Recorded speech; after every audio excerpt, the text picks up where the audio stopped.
Hello welcome back. आज मैं देखूंगा इंडक्टर के कुछ फॉर्मूले को कैसे डेराइव करें और दूसरा Faraday's law of electromagnetic induction. जैसे कि आप Faraday's law of electromagnetic induction देखते हो, उसके अंदर ट्रांसफार्मर के अंदर लगता है। जैसे कई बार एग्जाम में पूछे जाता है आपसे कि ट्रांसफार्मर के अंदर कौन से लॉ एग्जिस्ट करता है, तो हम कहते हैं उसमें जो इंड्यूस्ड ईएमएफ होता है वो होता है Faraday's law of electromagnetic induction के बेस्ड।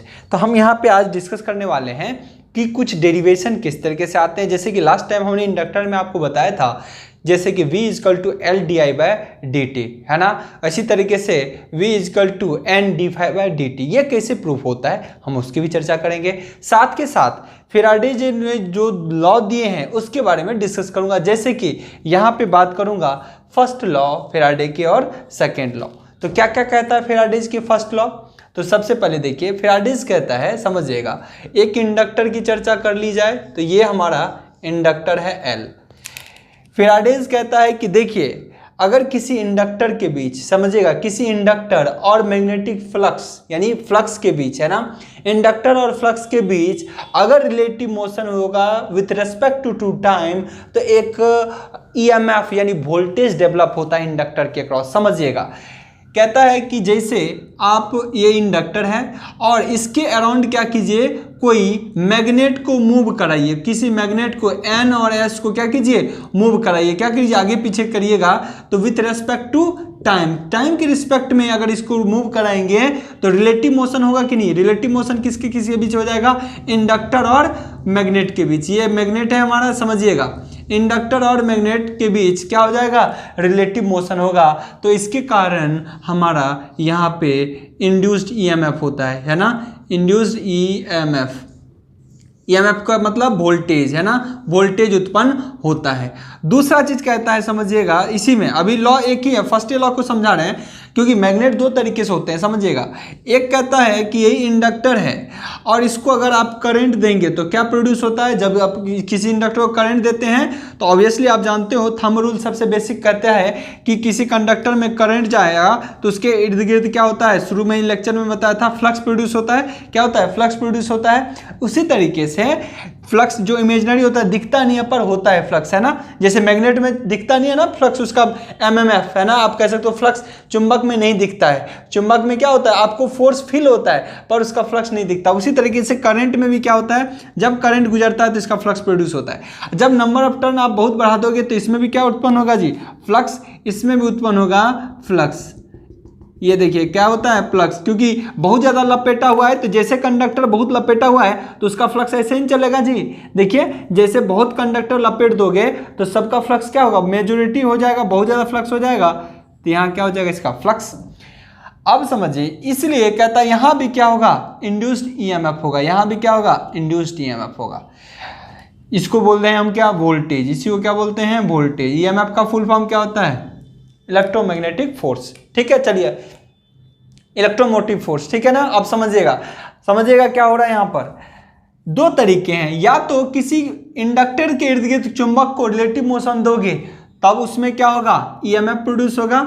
या फिर दूसरा तरीका ये भी है कि इसी इंडक्टर को करंट दे दीजिए। करंट जब देंगे ना तो ये क्या करेगा, फ्लक्स प्रोड्यूस करेगा। इसका मतलब है फ्लक्स प्रोड्यूस क्यों होता है जी, क्योंकि हम जानते हैं ये मैग्नेट का फॉर्मेशन करता है। इसी को क्या बोलते हैं, इलेक्ट्रोमैग्नेट। जब किसी इंडक्टर को यानी कॉइल को करंट देते हो तो ये चुंबक जैसा निर्माण करता है, तो ये क्या प्रोड्यूस कर देता है, फ्लक्स। अब समझिए, फ्लक्स में यहां भी क्या होता है, रेट चेंज ऑफ फ्लक्स। ये क्या होता है, रेट चेंज ऑफ फ्लक्स। ये होता है रेट चेंज ऑफ फ्लक्स। ये बेसिक चीज समझा रहा हूं, अभी लिखाऊंगा डिफिनेशन, है ना। Rate change of flux, rate change of flux होता है यानी फ्लक्स यहाँ पे अगर लगातार घट रहा होगा, बढ़ रहा होगा, घट रहा होगा, बढ़ रहा होगा, तो क्या होता है, इस इंडक्टर और उस फ्लक्स के बीच क्या होता है, एक रिलेटिव मोशन हो जाता है। तो उसके कारण क्या होता है, वहां भी वोल्टेज इंड्यूस्ड होता है। तो दो तरीके होते हैं इंडक्टर पे वोल्टेज इंड्यूस्ड होने का। एक तो खाली मैग्नेट इंडक्टर रख दो, है ना, उसमें कोई करंट नहीं देना है, और किसी चुंबक को इर्द गिर्द घुमाओगे तो इसका फ्लक्स जो निकलेगा, ये N2S, इसका जो फ्लक्स निकलेगा वो लगातार इधर उधर करोगे तो कट करेगा। या फिर इन चुंबक को रहने दो, इंडक्टर को ही आगे पीछे करोगे तो इसके क्रॉस क्या होगा, एक वोल्टेज उत्पन्न हो जाएगा। इसके क्रॉस क्या होता है, एक वोल्टेज उत्पन्न हो जाता है। या दूसरा तरीका कहता है इंडक्टर को ही करंट दे दीजिए, तो इसमें क्या होता है, आपको क्या है सर फ्लक्स कांस्टेंट हो जाएगा कि नहीं। दूसरा मेथड क्या होता है कि इंडक्टर को अगर करंट दीजिएगा तो ये फ्लक्स प्रोड्यूस करता है, और ये फ्लक्स बेचारा लगातार घट रहा होता है, बढ़ रहा होता है, इसके कारण भी क्या होता है, ईएमएफ प्रोड्यूस होता है। आपको कहोगे सर कैसे घट रहा होगा, बढ़ रहा होगा, अभी बात करता हूं मैं, चर्चा करता हूं इसके बारे में कि कैसे घट रहा होगा, बढ़ रहा होगा, समझिएगा।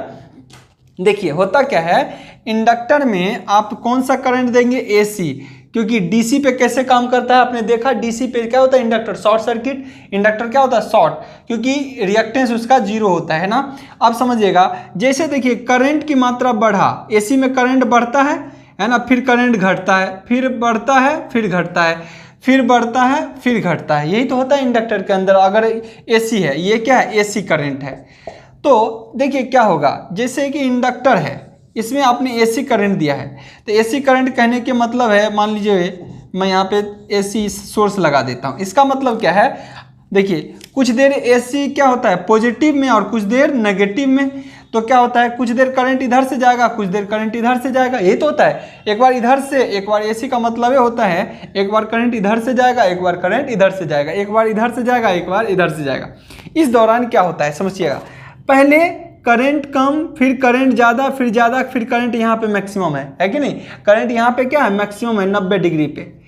तो जिस तरीके से करंट शुरुआत में मान लो 1 एम्पियर, 2 एम्पियर, 3, 4, 5, 6, 7 है ना, फिर यहाँ से 6, 5, 4, 3, 0 हो गया, फिर करंट नेगेटिव इस साइड से चलेगा 1, 2, 3, 4, 5, 6, 7, फिर यहाँ से घट के 0 हो जाएगा, ये तो हो रहा है, यानी करंट लगातार बढ़ रहा है, घट रहा है, इसी में यही होता है। तो वैसे ही क्या होता है, हम जानते हैं कि जब किसी परिपथ में करंट को आप बढ़ाओगे तो उसके कॉरस्पॉन्डिंग फ्लक्स भी बढ़ता है। एक कंडक्टर में करंट की मात्रा कम होगी तो फ्लक्स कम होगा, है ना, लेकिन करंट बढ़ाओगे तो इसका फ्लक्स भी क्या होगा, बढ़ेगा, है ना, ये होता है समानुपाती। आप समझिएगा, तो जब करंट मान लो 1 एम्पियर, तो हम कहते हैं एक लाइन फ्लक्स गया होगा, करंट 2 एम्पियर बढ़ रहा है, लगातार ऐसे बढ़ रहा है, यहाँ तक बढ़ेगा, तो फिर ये फ्लक्स बढ़ेगा, फिर फ्लक्स बढ़ेगा, फिर 7 तक माना, तो देखो फ्लक्स बढ़ता गया कि नहीं, लगातार क्या हुआ, फ्लक्स बढ़ा। फिर तुरंत क्या होगा, फ्लक्स देखो यहाँ से 90 डिग्री से 180 डिग्री बीच फ्लक्स क्या कर रहा है, घट रहा है। फ्लक्स अगर इसके बीच घट रहा है, इसका मतलब फिर जो ये मान लो कि 7 लाइन बना लिया, पहले 7 लाइन बनाया, तो अब क्या होगा, मान लो 6 ampere, 3 ampere, 5 ampere, 2 ampere, 0 ampere हो गया, तो फिर क्या हुआ, धीरे धीरे लाइन फिर घटना शुरू करेगा, फिर क्या करेगा, लाइन घटना शुरू करेगा, लाइन फिर धीरे धीरे घटना यहाँ पे आ जाएगा, फिर 0 फ्लक्स, क्या हो जाएगा, 0। फिर ये नेगेटिव में चलेगा, तो इसका मतलब इधर से फिर चलेगा, तो क्या हो जाएगा समझिएगा, अभी नेगेटिव इन द सेंस इधर से, अभी क्या हुआ, पहले 7 लाइन बना, फिर 7 लाइन घट के 0 हो गया, ठीक है। फिर अब इधर से करंट चलना शुरू करेगा, फिर इधर से भी कितना चलेगा जी, इधर से भी 7 लाइन पहले फॉर्म कर लेगा, 7 लाइन बनाएगा, फिर धीरे धीरे क्या करेगा, 7 लाइन खत्म होकर फिर क्या करेगा, यहाँ तक आएगा तो 0 हो जाएगा, क्लियर, 0 हो गया। तो क्या हुआ, फ्लक्स एक बार इधर चला और लगातार चेंज किया, लगातार 1 लाइन, 2 लाइन, 3 लाइन, 4 लाइन बढ़ाया, है ना, 7 लाइन फ्लक्स बढ़ाया, फिर 0 लाइन हुआ, तो फ्लक्स में चेंज है, फ्लक्स में क्या है आपको, चेंज, किसके रिस्पेक्ट में जी, टाइम के रिस्पेक्ट में। बताइए ये चीज समझ रहे हो कि नहीं, फ्लक्स में चेंज देखने को मिल रहा है, किसके रिस्पेक्ट में, टाइम के रिस्पेक्ट में। क्यों, क्योंकि टाइम के रिस्पेक्ट में करंट का मैग्नीट्यूड चेंज कर रहा है, करंट का परिमाण मैग्नीट्यूड क्या कर रहा है, चेंज कर रहा है, जिसके कारण यहां फ्लक्स चेंज करता है। और हम जाने हैं, वही तो कह रहा था, क्या कहता है कि फ्लक्स अगर लगातार चेंज होगा तो वहां पर वोल्टेज इंड्यूस्ड होगा, वोल्टेज क्या होगा, उत्पन्न होगा, ठीक है। यहां पे क्या होगा जी, इंड्यूस्ड ईएमएफ होगा। ये एकदम बेसिक फैक्ट्स है, बेसिक चीजें हमने आपको बताया है। चलिए हम देखते हैं इसके बारे में। अब हम ये जब इतना चीज जान रहे हो तो आप समझ रहे हो कि बेसिक लॉ, पहला लॉ आपने समझ लिया इंडक्टर का क्या होता है। आपने देखा कि इंडक्टर कहता है बेसिक लॉ, समझिएगा, यहां तक समझ चुके हो ना, ये बेसिक फैक्ट्स है। इंडक्टर का पहला लॉ क्या कहता है, देखिए इंडक्टर का फर्स्ट लॉ कहता है, समझिएगा, कहता है the relative motion between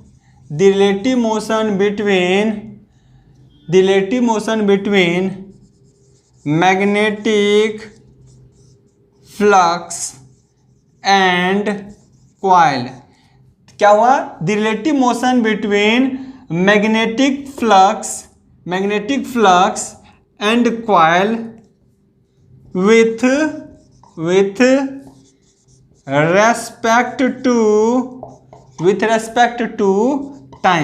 time के रिस्पेक्ट में क्या होगा, अगर रिलेटिव मोशन होगा किसी इंडक्टर और मैग्नेट के बीच, या फिर ये किसी इंडक्टर और इसके मैग्नेट में क्या होगा, यह जो है इलेक्ट्रिक फील्ड जो बन रहा है उसमें क्या होता है, लगातार चेंज होता है टाइम के रिस्पेक्ट में, then EMF induced on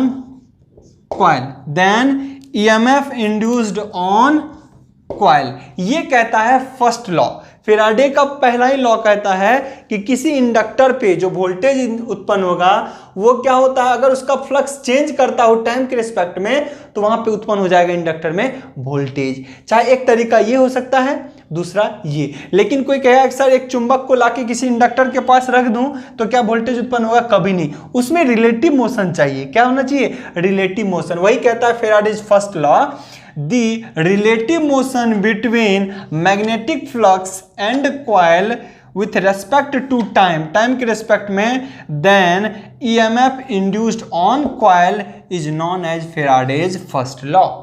clear है चीजें, यही होता है। यानी फैराडे का फर्स्ट लॉ में ये बस इतना ही इन्होंने बोला कि अगर कोई कॉइल रहेगा और कोई मैग्नेट रहेगा उसके बीच रिलेटिव मोशन होगा तो इंडक्टर पे वोल्टेज उत्पन्न होगा। इंडक्टर पे क्या उत्पन्न होगा, वोल्टेज। ये बहुत बेसिक और पहला ही लॉ है, ठीक है। या फिर अगर चुंबक आपके पास नहीं है तो इसमें करंट दीजिए, अब करंट क्या करेगा, रिलेटिव मोशन वहां भी है। क्यों, क्योंकि फ्लक्स लगातार चेंज कर रहा है। अभी हमने देखा था फ्लक्स क्या करता है, लगातार कभी फ्लक्स 10 लाइन बनाता है, फिर 0 बनाता है, फिर इधर से चलता है, कभी इधर से चलता है।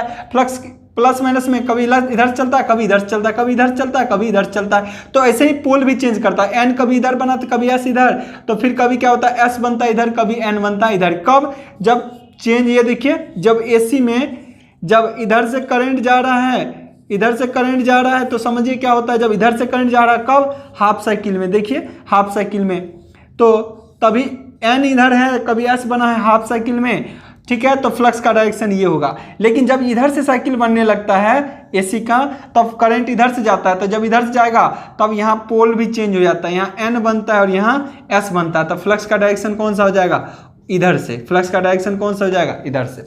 तो यही फ्लक्स का चेंज हो गया, और चेंज किसको कट कर रहा है जी, आपके इंडक्टर को। तो इसमें भी वोल्टेज ईएमएफ प्रोड्यूस हो जाता है। तो यही कहता है फर्स्ट लॉ। क्लियर है, तो यहां तक आई होप कोई दिक्कत नहीं होगा। तो ये है फैराडेज फर्स्ट लॉ। अब हम इसमें सेकेंड लॉ भी डिफिनेशन देख लेंगे, सेकेंड लॉ का डिफिनेशन, और जो हमारा डेरिवेशन है हम उसको भी कंप्लीट करते हैं। ओके, अब सेकेंड लॉ फैराडेज का क्या कहता है ये देखिए। सेकेंड लॉ फैराडेज का कहता है the value of induced EMF. अभी तक तो फर्स्ट लॉ में ये था कि कहता है रिलेटिव मोशन होगा तो इंड्यूस्ड ईएमएफ होगा। अब सेकेंड लॉ ये कह देता है कि वैल्यू ऑफ इंड्यूस्ड ईएमएफ मतलब कितना इंड्यूस्ड ईएमएफ होगा ऑन कॉइल, है ना, कॉइल या इंडक्टर। इंडक्टर का ही दूसरा नाम क्या है, कॉइल, है ना। फैन में लगा होता है कॉइल जिसको अपन बोलते हैं, वही तो इंडक्टर है।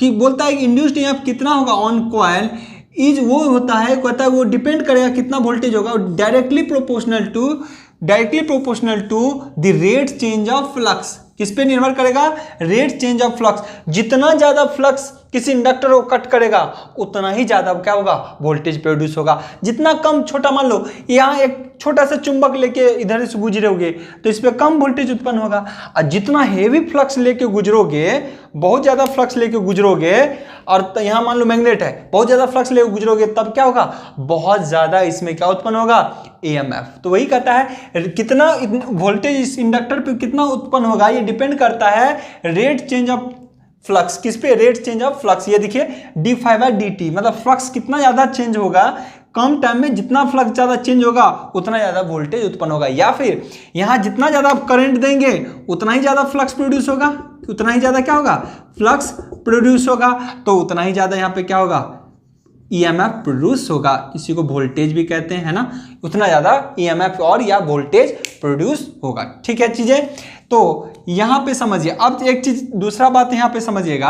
अभी तक तो ये बोला था कि रिलेटिव मोशन दो इंडक्टर के बीच होगा, मान लीजिए ये इंडक्टर रुका हुआ है, चुंबक घुमाओगे तो उत्पन्न वोल्टेज होगा, लेकिन ये नहीं कहा था कि कितना होगा। अब ये दूसरा लॉ कहता है इसका, फैराडेज का, कि वैल्यू ऑफ इंड्यूस्ड ईएमएफ, यानी इंडक्टर पे कितना इंड्यूस्ड ईएमएफ होगा, ये डिपेंड करेगा, ये डिपेंड किस पे करेगा, रेट चेंज ऑफ फ्लक्स। यानी समझिएगा क्या कहता है, किसी इंडक्टर पे, ये इंडक्टर है यहाँ पे, ये समझिए, यहाँ पे मैं बता दे रहा हूँ, समझिएगा, ये इंडक्टर है, यहाँ पे अगर कोई छोटा सा चुंबक लेके जाओगे तो ये कहता है छोटा चुंबक ले जाओगे जिसमें फ्लक्स बहुत कम उत्पन्न होगा तो क्या होगा, इसमें कम वोल्टेज उत्पन्न होगा। लेकिन रेट चेंज ऑफ फ्लक्स बोल रहा है जितना ज्यादा होगा उतना ज्यादा इंड्यूस्ड ईएमएफ होगा। मान लो कोई हैवी चुंबक लेके आए और उसको इसके इर्द गिर्द घुमाए तो इस पे बहुत ज्यादा वोल्टेज उत्पन्न होगा। यानी अब मैग्नीट्यूड की बात कर रहा है ये, क्लियर है। मैग्नीट्यूड की मतलब कि किसी फ्लक्स पर, किसी इंडक्टर पर जितना हैवी मैग्नेट रखोगे या जितना हैवी मैग्नेट इर्द गिर्द घुमाओगे उतना ही ज़्यादा वोल्टेज उत्पन्न होगा,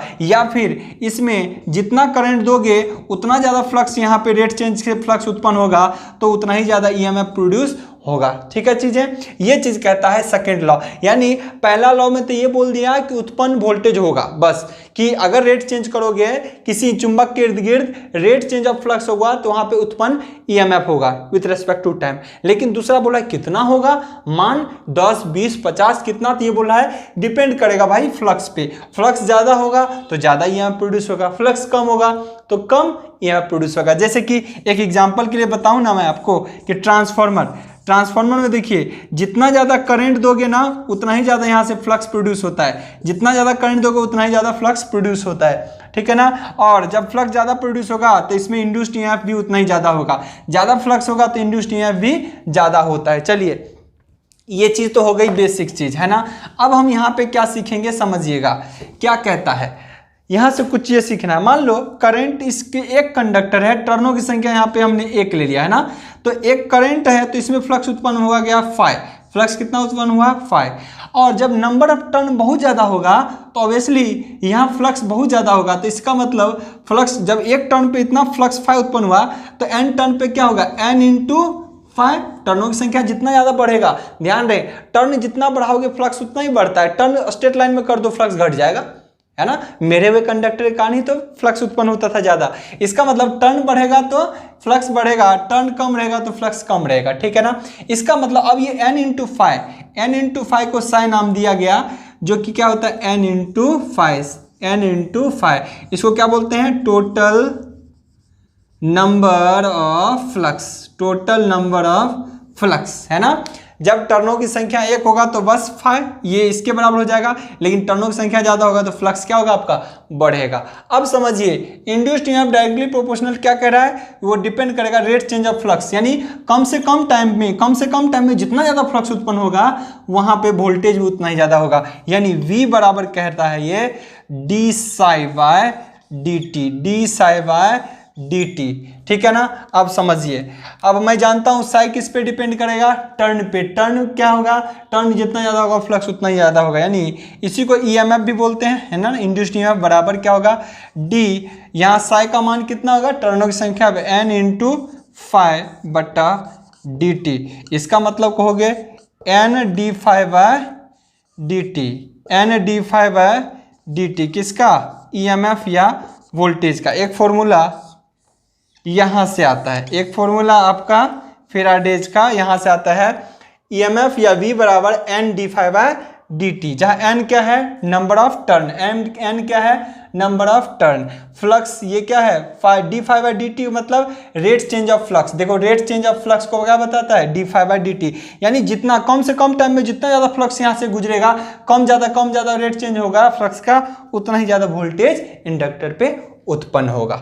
ये हो गया इसके रिगार्डिंग एक ही है। अब हम फॉर्मूला प्रूफ करेंगे कि V बराबर एक और होता है L di बाय dt, एक और ये होता है, और इंटीग्रेशन के फॉर्म में जो हमने आपको पहले बताया था वो कैसे निकलता है हम चलेंगे। तो यहाँ पे देखिए V बराबर d 5 बाई dt, फ्लक्स के टर्म में क्या होता है d 5 बाई dt, लेकिन n d 5 बाई dt, ठीक है। लेकिन कई बार वोल्टेज का फॉर्मूला डायरेक्ट कंपटीशन एग्जाम में भी आपको पूछ देता है ना। वो कैसा, जैसे कि v equal to L di by dt, तो यहाँ पे देखिए इंडक्टर के टर्म में होगा तो L di बाई dt, और टर्न की संख्या पे देना है तो n d 5 बाई dt। तो चलिए हम उसको प्रूफ करते हैं। ओके, अब मैं यहाँ देखता हूँ क्या, एक चीज़ मैंने देखा था, करंट जितना बढ़ेगा फ्लक्स भी उतना ज़्यादा बढ़ता जाएगा। यानी एक चीज़ तो तय है क्या कि करंट जहाँ जितना बढ़ाओगे उसके इर्द गिर्द समानुपाती फ्लक्स भी उतना ही बढ़ता जाएगा। करंट जितना बढ़ाओगे फ्लक्स भी उतना ही बढ़ता चला जाता है ना। इसी तरीके से अगर मैं बात करूं तो साय भी क्या होगा, वो भी किस पे निर्भर करेगा, करंट पे, है ना। साय भी किस पे निर्भर करेगा, करंट पे, क्योंकि ये भी तो क्या है n इंटू फाइव, ये भी क्या है n इंटू फाइव आप कह सकते हो। तो ये भी है, ये भी किस पे डिपेंड करेगा, करंट पे। करंट जितना बढ़ेगा साय आपका उतना ही बढ़ेगा। नहीं, यहाँ पे मैं कह सकता हूँ साय बराबर क्या हो जाएगा, अगर कांस्टेंट इक्वल करना है तो L इंटू आई। साय बराबर, साय क्या है, टोटल फ्लक्स, ये क्या है, total number of flux, L क्या है, इंडक्टर, L क्या था, इंडक्टर। अगर कभी कांस्टेंट इंडक्टर को, ये इंडक्टर कांस्टेंट है, इंडक्टर क्या है जी, कांस्टेंट। अगर मान लो आपने टर्न फिक्स कर दिया तो इंडक्टर का मान क्या होगा, फिक्स हो जाएगा, क्योंकि इसका फॉर्मूला हमने बताया था। L किस पे निर्भर करता है जी, लास्ट टाइम हमने बताया था mu into n square into A बटा L, फॉर्मूला बताया था कि नहीं। तो मान लो किसी कंडक्टर का परमेबिलिटी ये रहा, एन स्क्वायर टर्नों की संख्या, एरिया बटा ये सब फिक्स हो गया तो L फिक्स हो जाता है। L हमेशा क्या होता है, कांस्टेंट, ठीक है। L क्या हो जाएगा, कांस्टेंट। मतलब छोटा इंडक्टर बनाओगे तो उसका इंडक्टर का वैल्यू कुछ और होगा, बड़ा बनाओगे तो उसका इंडक्टर का वैल्यू कुछ और होगा, ठीक है ना। तो यहाँ पे एक चीज और तय हो गया। दूसरा, साय बराबर और लिखना है तो क्या लिखते हैं जी, हम साय बराबर अगर और लिखना है तो क्या होता है, हमको पता है n इंटू फाइव बराबर क्या होता है, L इंटू आई। ये भी आपको कई जगह आपको यूज हो जाता है, ठीक है ना। ऐसे मेनली साय बराबर L इंटू आई होता है। अगर कम फ्लक्स की बात करें तो फाइव इक्वल टू बहुत जगह Li भी यूज कर लेते हैं, ठीक है ना।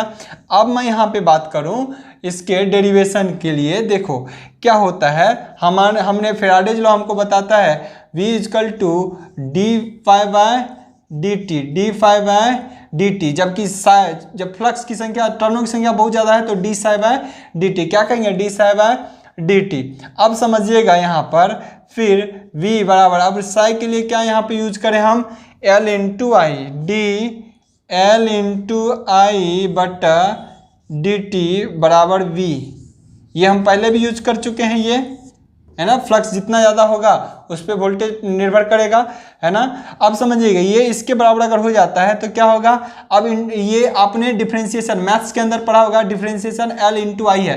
तो L क्या है, कांस्टेंट टर्म है, L क्या है, कांस्टेंट। क्यों, क्योंकि ये तो इंडक्टर फिक्स इंडक्टर है, लेकिन I क्या है, वेरिएबल है। I आप बढ़ा भी सकते हो, इस इंडक्टर में करंट ज़्यादा भी कभी दे सकते हो, कम भी देते हो, है ना। और दूसरा AC है तो टाइम के रिस्पेक्ट में क्या होता है, लगातार चेंज कर रहा होता है, ठीक है ना।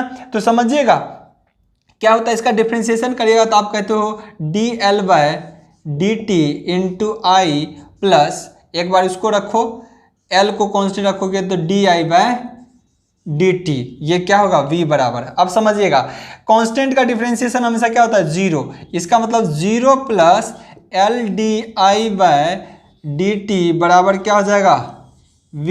बस यही फॉर्मूला चाहिए। फाइनली क्या आ गया यहाँ पे, देखिएगा, इसको रफ कर देता हूँ, इसको हटाइए, है ना। समझिएगा यहाँ से क्या निकला फाइनली, वोल्टेज का इक्वेशन देखिए, V बराबर L d i by d t.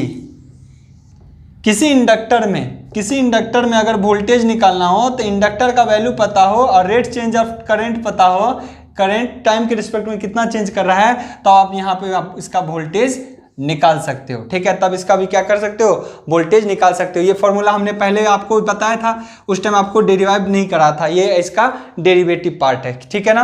ये इसका डेरिवेटिव पार्ट है, इसको आप लिख सकते हो लगातार, यहाँ से यहाँ बढ़ोगे और लास्ट में ये आपका वैल्यू है। अगर इसी को कोई कहेगा, आप लोग अगर मैथ्स पढ़े हो तो यहाँ पे इंटीग्रेशन नहीं आ जाएगा क्या, देखिए इसी को इंटीग्रेट करोगे तो करंट का भी वैल्यू दे देगा, कितना सिंपल है देखिए। तो अगर कोई कहेगा कि करंट का मान से निकालिए किसी इंडक्टर में कितना करंट है ये पता करना है, जबकि वोल्टेज दिया हुआ होगा, तो क्या करेंगे जी, इसको इंटीग्रेट कर लो। यहां तक लिख लिया, एक बार आप लिख लो, इसको स्क्रीनशॉट भी ले लो, है ना। मैं आगे इसको रफ करके बता देता हूं थोड़ा, है ना। यहां से यहां तक जाओगे या लास्ट ये पॉइंट है। अब इसी इक्वेशन से मैं चाहता हूं कि करंट का इक्वेशन भी निकालना। तो करंट का कैसे इक्वेशन निकलेगा देखिएगा, तो करंट का जैसे V इक्वल टू गिवन कितना निकल गया, L d i by d t, है ना।